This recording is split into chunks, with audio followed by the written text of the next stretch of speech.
where the world fades and the mind begins.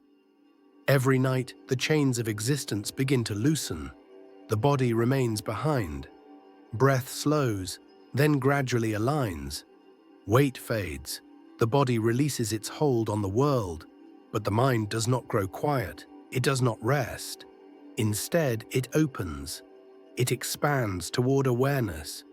You speak languages you have never learned because learning is no longer required. The boundaries of consciousness dissolve, and here a question emerges that can no longer be ignored. If sleep is meant to be unconsciousness, why does consciousness shine most brightly there? Tonight we are not trying to explain dreams. We are trying to understand why they call to us. Are dreams merely creations of the mind, or passages opening toward other realities? Section 1. The mind that never truly sleeps. Sleep is not a state where consciousness disappears, especially during the REM phase. When the body shuts down, the brain becomes active again. In some cases, its activity reaches levels comparable to wakefulness, and at times it can even exceed them. During REM sleep, the brain enters a rhythm strikingly similar to the waking state. Emotional processing centers show heightened activity. At the same time, visual regions function almost as if the eyes were open. Consciousness does not vanish during this process. It undergoes a transformation. And in this altered state, the mind begins to operate in more flexible and creative ways, beyond the direct control of waking logic. Section 2. When dreams feel more real than waking life. There is a fundamental reason why dreams feel real. The brain accepts them as real. During dreaming, the brain's logical control mechanisms become less active. The mental processes responsible for questioning, doubting, and identifying impossibility are temporarily suppressed. At the same time, brain regions involved in emotional processing remain active. As a result, fear is experienced with full intensity. Love becomes a powerful and dominant sensation. Pain can be perceived as a physical, bodily experience. During a dream, the question, "Is this real?" is rarely asked.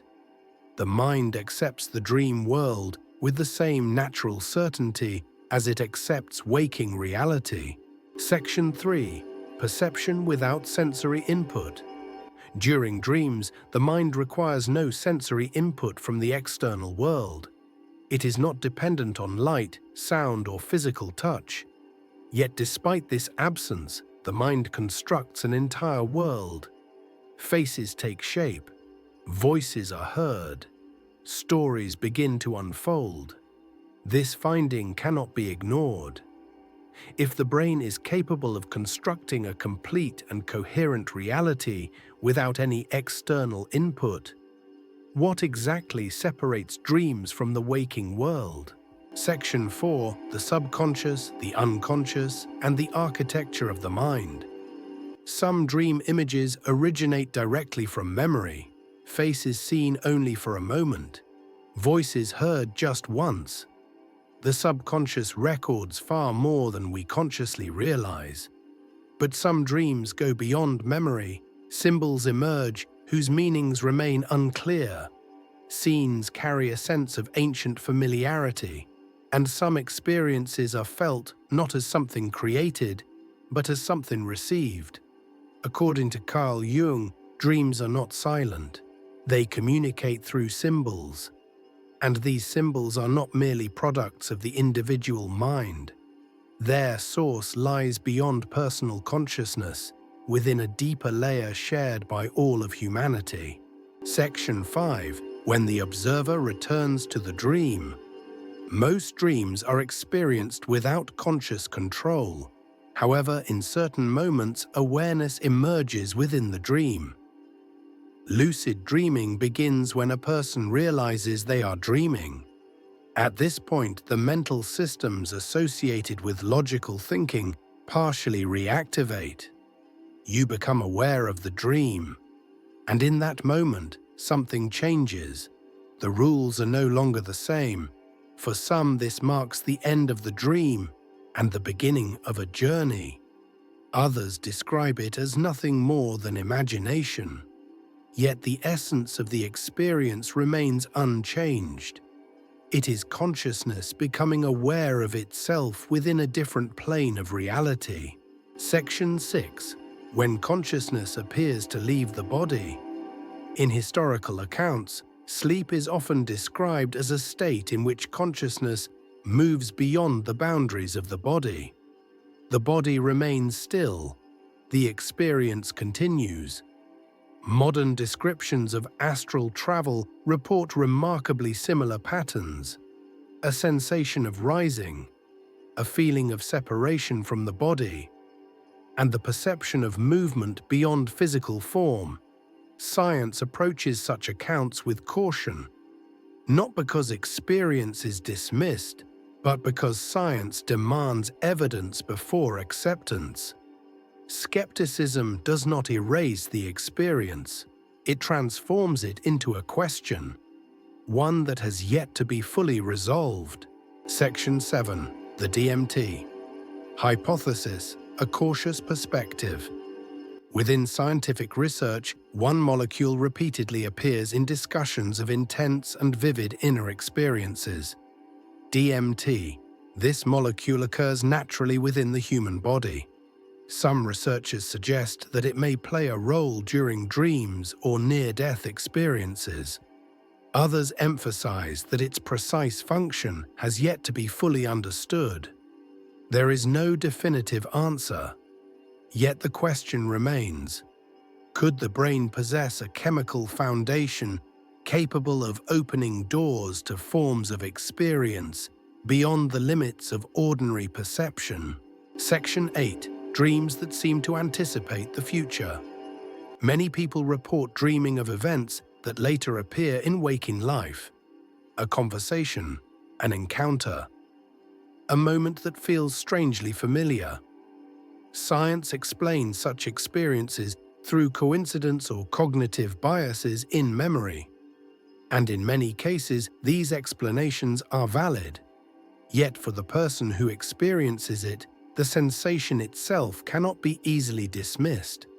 In that moment, time no longer feels linear. It does not move forward. It feels as though it briefly turns inward on itself. Section 9. Where dreams and other realities intersect. What if dreams are not scenes randomly generated by the brain?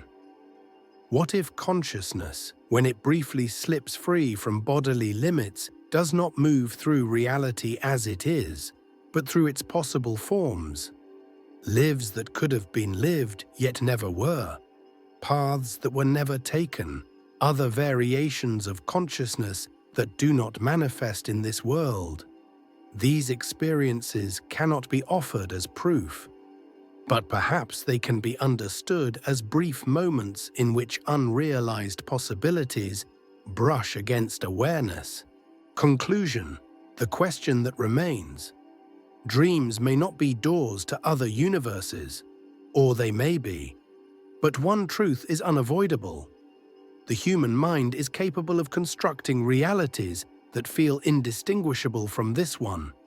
Entire worlds experienced without movement, without matter, without waking perception.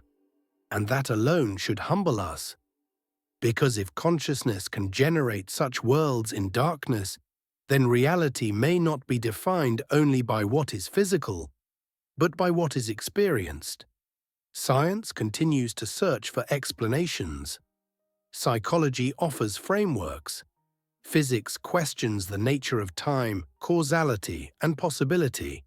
Yet no explanation fully closes the question.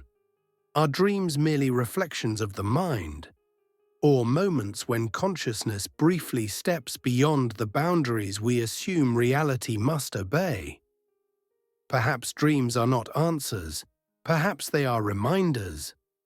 That reality may be more fragile and far more mysterious than we are ready to accept. Tonight, as you fall asleep, remember this: when the world fades, something else begins. Sweet dreams.